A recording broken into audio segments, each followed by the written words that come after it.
로마서 12장 1절로 8절 말씀까지입니다.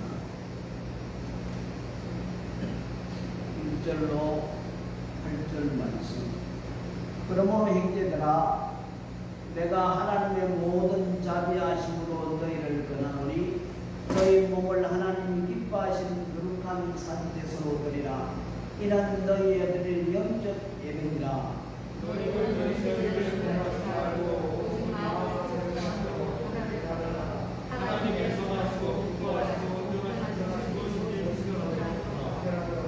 내게 주신 은혜로 말미암아 너희 중 각 사람에게 말하노니 마땅히 생각하는 그 이상의 생각을 품지 말고 오직 하나님께서 각 사람에게 나누어 주신 믿음의 분량대로 지혜롭게 생각하라.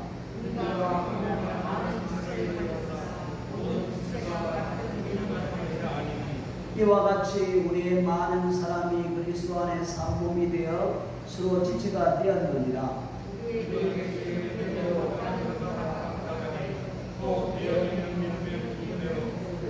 혹 섬기는 일이면 섬기는 일로, 혹 가르치는 자는 가르치는 일로,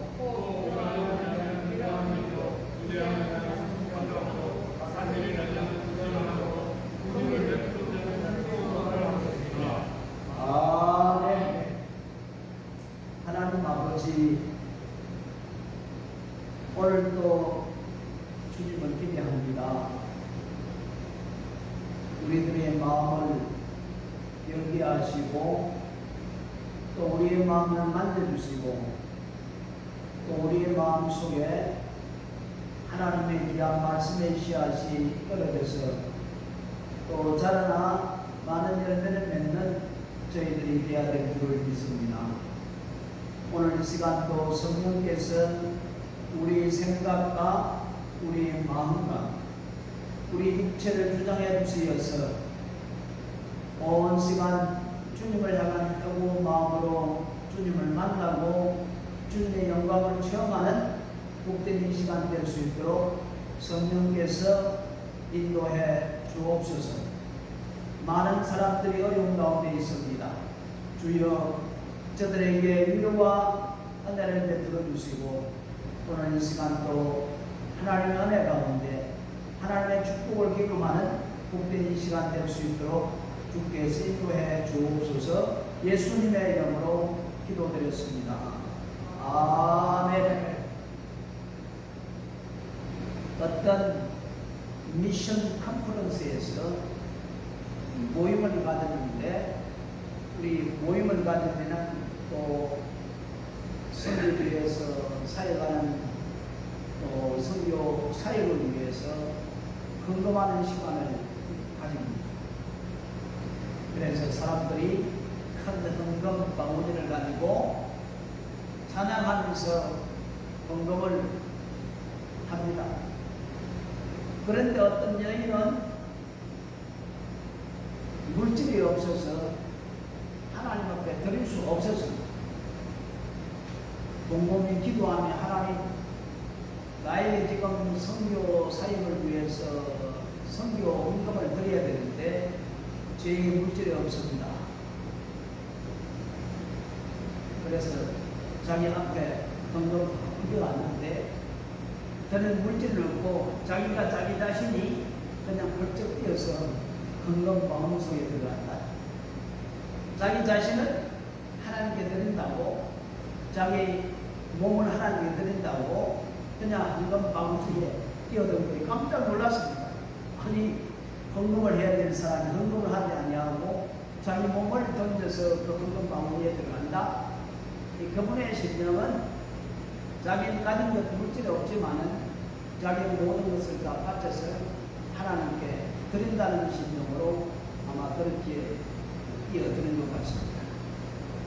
지금으로부터 136년 전 우리나라의 최초의 이 선교사님이 또 한두 번 이야기를 하는데 언더우드 목사님에 대한 이야기입니다.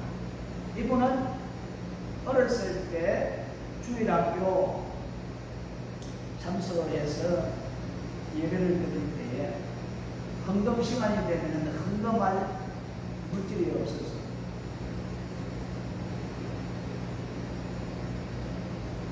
못 드리는 거예요.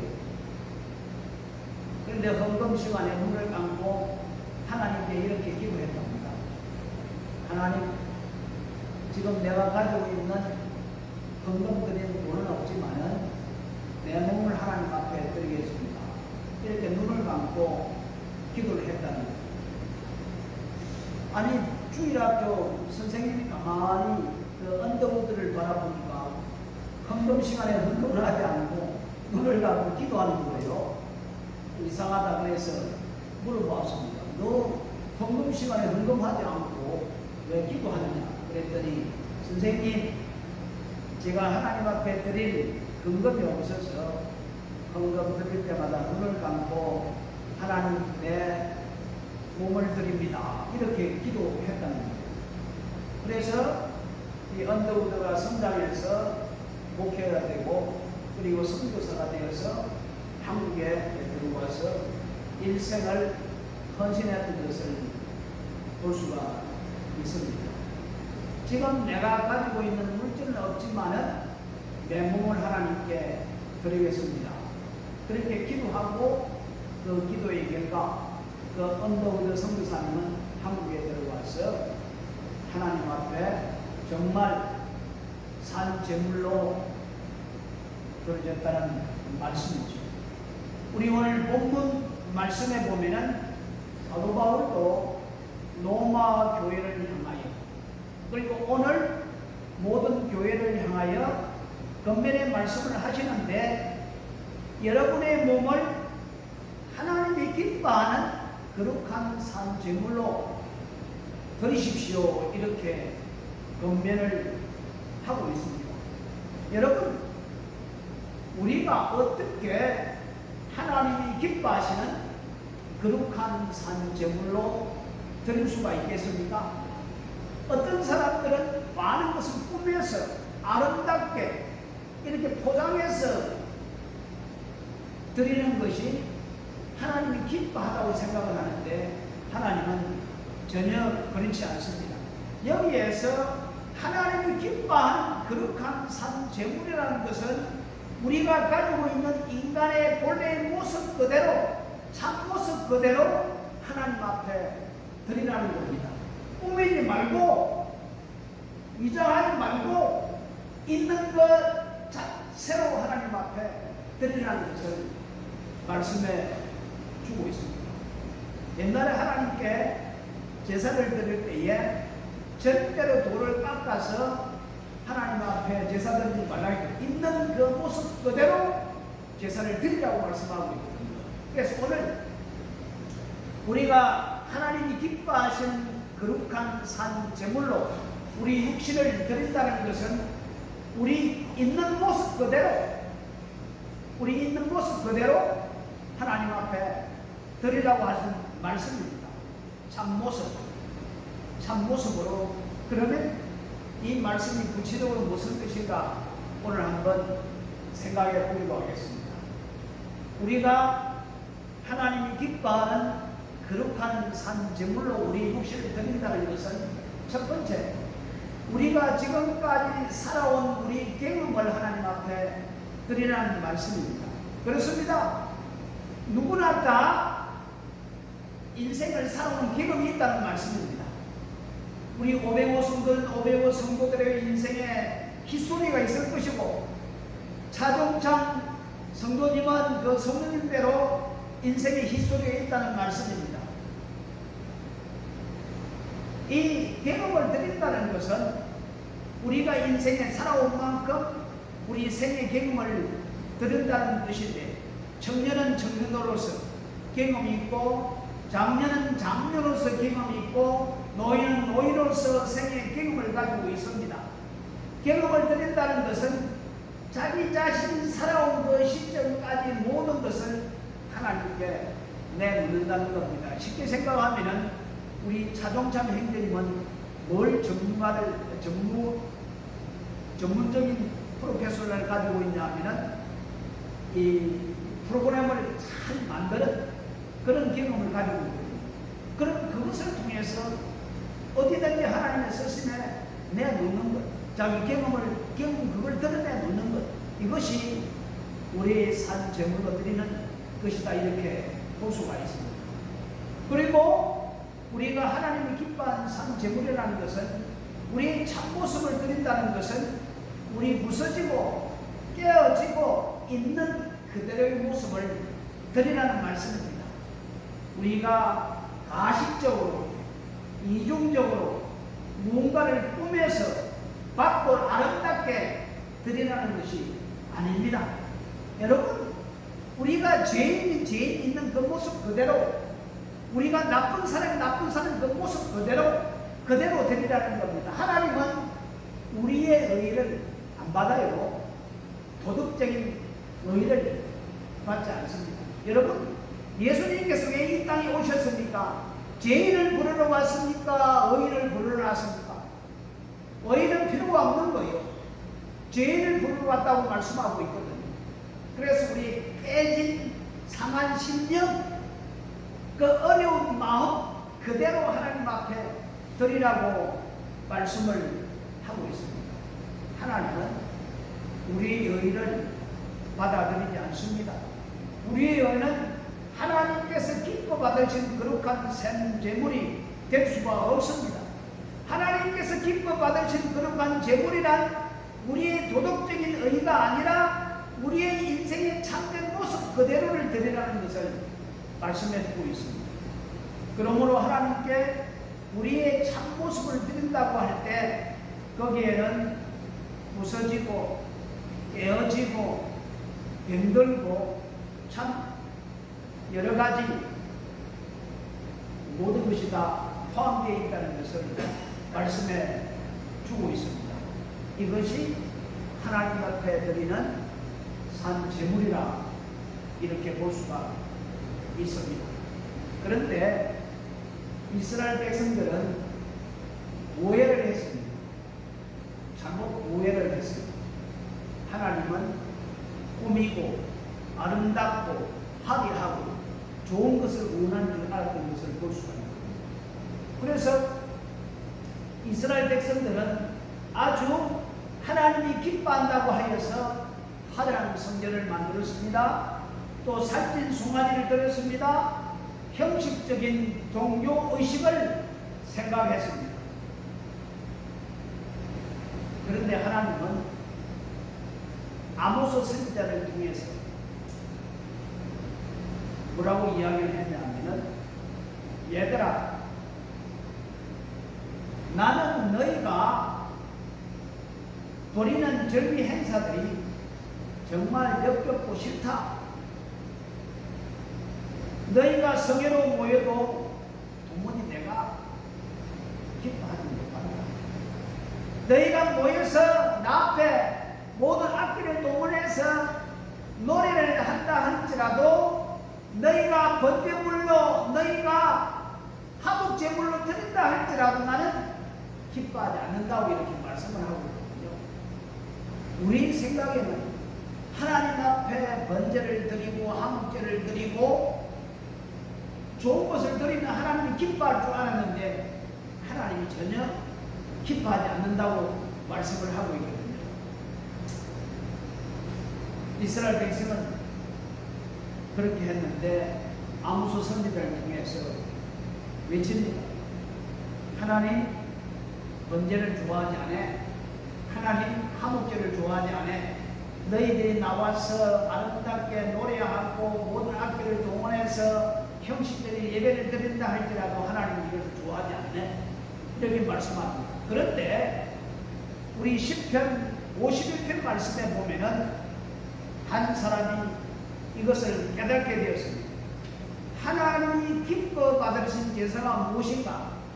이것을 깨닫고 고백을 합니다. 시편 51편 15절로부터 17절 말씀에 보니까 주님은 제물을 받지 않으시며 내가 번제를 드려도 기뻐하지 않는다. 내가 하나님 앞에 번제물을 드린다 할지라도 하나님은 받지 않는다. 하나님께서 원하시는 제물은 어떤 제물이냐? 깨어진 마음이라는 말씀입니다. 상한 심령이라는 겁니다. 깨어진 마음, 상한 심령, 깃밥은 심령, 하나님은 멸시하지 않는다는 거예요.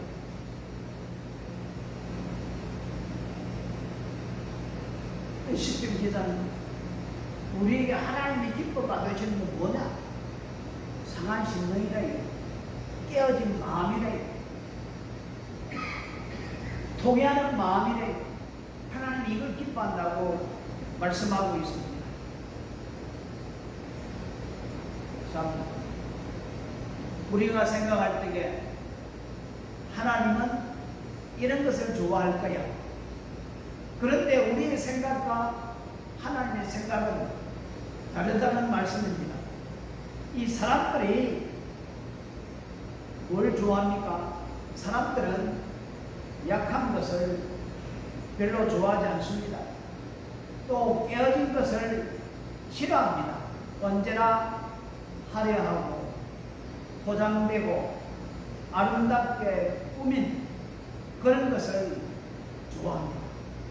우리 자신을 드러낼 때도 우리 자신을 싹 감추고 뭘 드러냅니까? 꾸민 가식을 드러내잖아요. 우리 자신 그대로를 드러내지 않고 다른 사람에게 나 자신을 소개하고 나타날 때에 나 자신을 싹 감춰버리고 나를 포장한 나 자신을 다른 사람에게 나타내지 않습니까? 그죠? 나 그렇거든요. 자기의 약점을 잘 드러내지 않습니다. 자기의 불량한 것을 드러내지 않습니다. 자기 자신을 드러내지 아니하고 가상의 자신을 드러낸다는 말씀입니다. 오늘날 많은 사람들이 성형수술을 하고 있습니다. 물론 사람이 예뻐지는 건 좋지요. 예쁜 게 아름다우면 좋잖아요. 그런데 왜 성형수술을 합니까? 예뻐지려고. 그 마음속에는 자기 자신을 드러내기 싫어서. 안 그래요? 모르겠어요. 또 어떤 사람들한테 욕을 얻었는지 모르지만 우리 부모가 물러줬던 그 모습 그대로 살아가면서 좋지 않을까? 뜯어고치는 것도 좋지만 너무 뜯어고치다 보면은 나중에 나이가 늙어서 이상한 모습으로 이렇게 변화된다고 말씀하고 있지 않습니까? 참 우리는 죄인이면서도 의인인 채, 우리는 거짓말을 잘하면서도 참말을 하는 채 그렇게 살아가지 않습니까? 그래요. 왜 많은 사람들이 예수 그리스도 앞으로 못 나온 이유가 아십니까? 자기 자신을 드러내기 싫어서 안 나오는 거예요.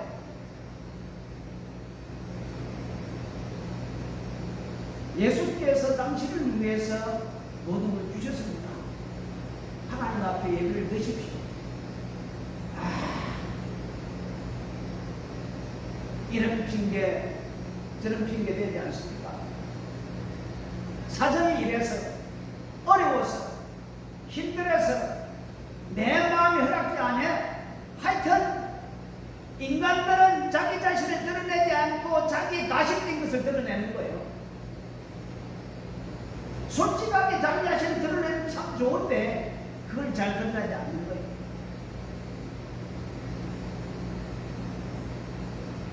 하나님은 그렇지 않습니다. 하나님께서 제일 싫어하는 것이 무엇인 줄 압니까? 하나님이 싫어하는 것은 무엇인지 아십니까? 거짓말하는 것, 꾸며내는 것, 속이는 것. 그런데 우리는 거짓말 잘하죠? 잘 꾸미지요? 잘 포장하지요? 하나님이 이걸 싫어한다고 말씀하고 있습니다.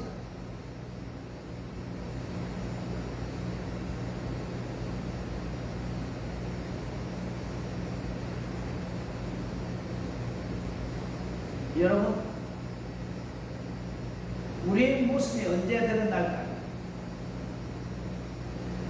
복음을 우리가 받아들였을 때, 그 복음에는 두 가지의 모습이 있습니다.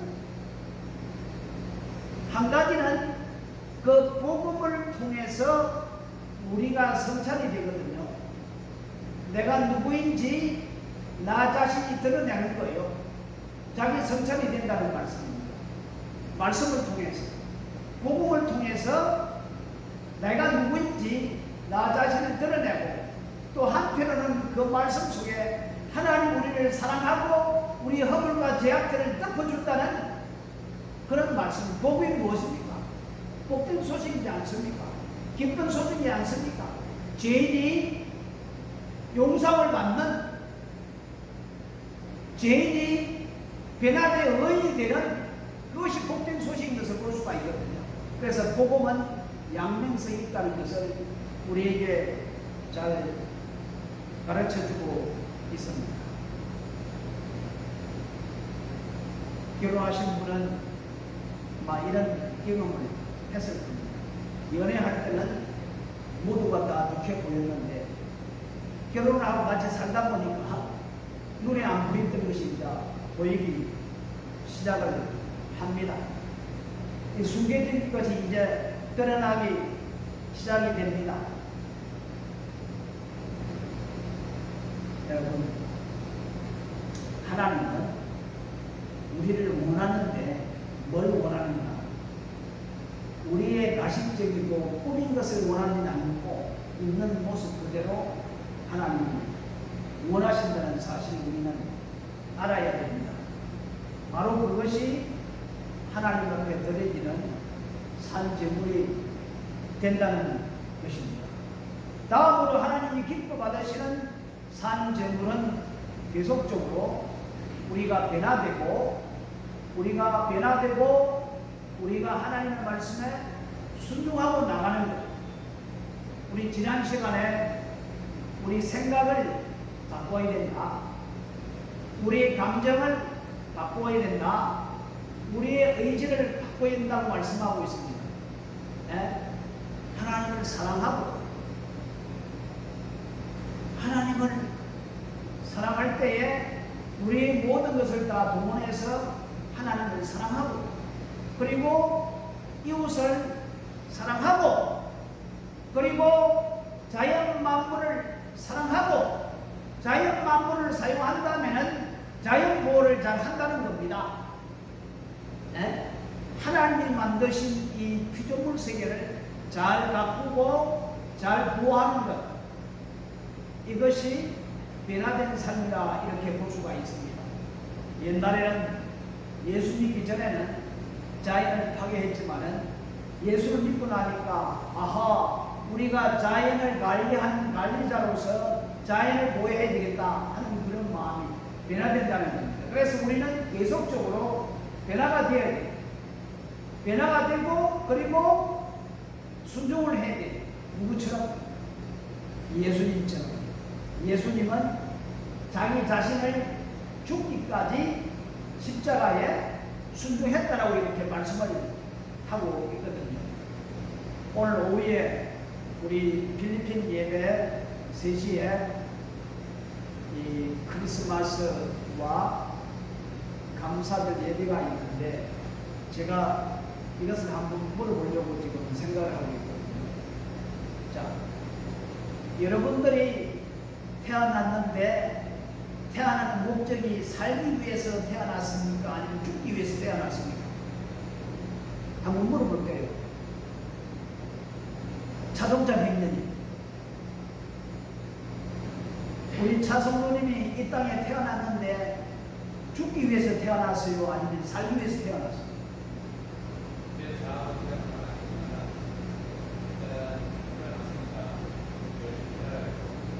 우리 생각하는 것에 따라서 다르겠죠. 사실 우리는 지금 언젠가 죽는 거예요. 죽기 위해서 태어난 거다. 아니다, 살기 위해서 태어난 거다. 각자의 생각을 하고 있지만 사실 우리가 태어나는 것은 죽기 위해서 태어난 존재가 아니라는 겁니다. 살기 위해서 태어난 존재예요. 그런데 우리 예수님은 이 땅에 오신 것은 목적이 죽기 위해서 오신 겁니다. 안 그래요? 하나님께서 십자가에 우리를 대신해서 죽이기 위해서 하나님께서 예수님을 이 땅에 보내신 거예요. 예수님의 태어난 그 성탄절이라는 것은 예수님 우리를 위해 있다는 것을 말씀해 주고 있는 거예요. 우리 성막을 보면은 세 파트로 나눌 수 있잖아요. 성막 뜰이 있고 성수가 있고 지성소가 있는데, 하나님을 만나기 위해서는 누구든지 성막 뜰에 있는 번제단을 통과하지 않으면 들어갈 수 없는 거예요. 번제단이란 죽음의 곳이에요. 죽음의 곳이에요. 그곳에 죽고 살아야만이 성막에 들어가서 하나님을 만날 수 있는 거예요.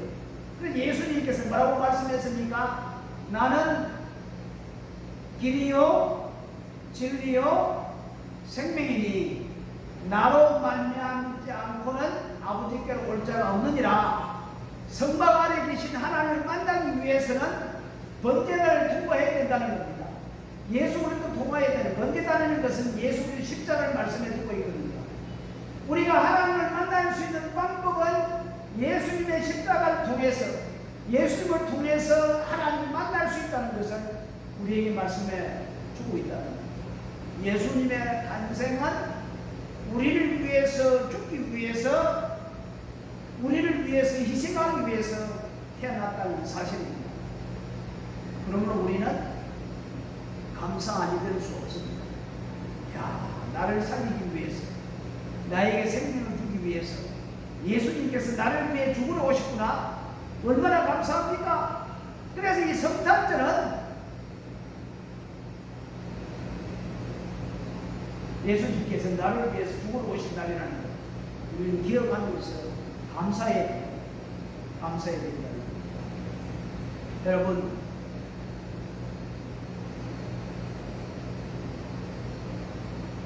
우리는 날마다 때마다 변화가 되어서, 우리 변화돼야 됩니다. 변화가 되어서 말씀의 순종함으로 말미암아 하나님을 사랑하고 사람들을 사랑하고 자연을 사랑하고 만물을 사랑하는 그런 사람으로 살아가는 것이 우리 몸을 하나님 앞에 거룩한 산제물로 드린다는 겁니다. 거룩한 산제물을 드리는 건 뭡니까? 하나님을 사랑하는 거예요. 사람을 사랑하는 거예요. 자연을 사랑하는 거예요. 이것이 하나님 앞에 거룩한 산제물을 드리는 것이다. 이렇게 말씀해 주고 있습니다. 이 세대를 본받지 말고 변화되어서 하나님 말씀에 순종하라고 말씀하고 있지 않습니까? 그래서 사무엘 선지자는 사울 왕에게 하나님 제사 기뻐하지 않아? 뭐 아름다운 기름을 드린다고, 아름다운 제물을 드린다고 하나님 그거 기뻐하지 않아? 하나님 기뻐하는 것은 내가 하나님 내게 말씀할 때 그 말씀에 순종하는 거야.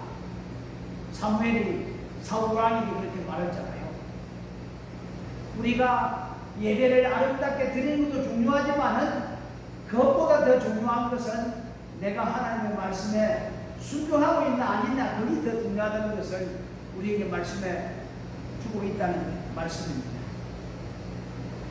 참, 우리 예수님은 이 땅에 오신 목적이 죽기 위해서 오셨고 또 죽기까지 십자가에 순종했던 것을 볼 수가 있습니다. 그리고 마지막 거룩한 산제물로 너희 몸을 드리라는 것은 우리가 하나님으로부터 받은 은사에 따라 힘껏 봉사하고 말씀하고 있거든요. 교회는 예수님의 몸입니다. 우리는 지체입니다.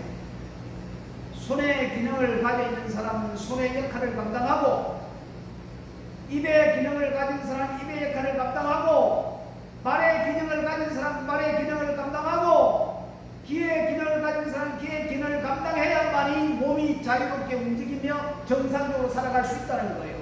그래서 우리의 몸을 거룩한 산제물로 드린다는 것은 하나님께서 우리에게 어떤 은사를 주셨는가, 어떤 능력을 가지고 있는가, 그것을 통해서 앞에 봉사하는 것을 말씀해 주고 있는 거예요. 자, 오늘 말씀 결론으로 말씀을 드립니다. 우리의 몸을 하나님이 기뻐하는 산 제물로 드리라는 것은 첫 번째, 우리의 참모습 그대로 하나님 앞에 드리라는 겁니다. 꾸미지 말고 데코레이션 하지 말고 나 자신 있는 그 모습 그대로, 참모습 그대로 드리라는 것을 우리에게 말씀해 주는, 이것이 하나님 앞에 드리는 산 제물인 것을 볼 수가 있습니다. 두 번째로, 우리는 변화가 되어야 돼요. 변화되면서 어떻게 살아야 됩니까? 우리는 뭘 변화시켜야 돼요? 우리 생각을 변화시켜야 되는 거예요. 우리의 감정을 변화시켜야 된다는 거예요. 우리의 의지를 변화시켜야 된다는 거죠. 어디에? 하나님의 그 예수님의 초점에 맞춰가는 겁니다. 그래서 우리는 하나님을 사랑하고 이웃을 사랑하고 자연을 사랑하면서 예수님이 십자가에 죽기까지 순종했듯이 우리들도 하나님 말씀에 순종하는 거예요. 우리가 변화되고 변형된다는 말씀은 날마다 때마다 시간이 가면 갈수록 우리가 변화되어 하나님이 기뻐하는 뜻에 따라 살아가는 것을 말씀해 주고 있습니다. 그리고 산제물로 드린다는 것은 우리의 받은 믿음의 분량만큼 하나님 앞에 봉사하라, 충성하라. 이것이 오늘 사도 바울이 그의 몸을 하나님이 기뻐하는 거룩한 산제물로 드리라고 하신 말씀인 것을 우리는 깨닫고 이제 우리 모습 그대로 하나님 앞에 드리는, 우리가 매일매일 변화되어서 주의 말씀에 순종하고 우리의 받은 은사에 따라서 열심히 봉사하고 충성하는 우리들이 되어야 될 줄을 믿습니다. 이번 크리스마스를 통해서 우리 모두가 다시 한 번 더 거룩한 하나님이 기뻐하는 산제물로 드려지는 우리가 되었으면 정말 좋겠습니다. 하나님 아버지, 감사를 드립니다. 우리 예수님께서는 이 땅에 오실 때에 우리를 위해서 죽어주시려 오셨다고 말씀을 하고 있습니다. 우리는 태어날 때에 살기 위해 태어난 것을 볼 수가 있습니다. 그렇습니다. 우리는 예수님 때문에 영원히 살 수 있는 축복의 길을 받았습니다. 그러므로 우리는 오늘 말씀이 거룩한 산제물로 하나님께 드리라고 말씀을 했는데 우리 모습 이대로 하나님 앞에 드려지게 하시며 날마다 때마다 우리가 변화되어 하나님의 뜻에 따라 순종하며 또한 우리가 받은 은사를 따라 하나님 앞에 봉사하며 살아갈 수 있는 저희들 될 수 있도록 인도해 주옵소서. 오늘 또 이 자리에 모인 믿음의 성도들에게 주께서 은혜 위에 은혜를 베풀어 주시어서 우리 모두가 하나님이 기뻐하는 거룩한 산제물로 드려지는 삶이 되게 하옵소서. 예수님의 이름으로 기도드렸습니다. 아멘.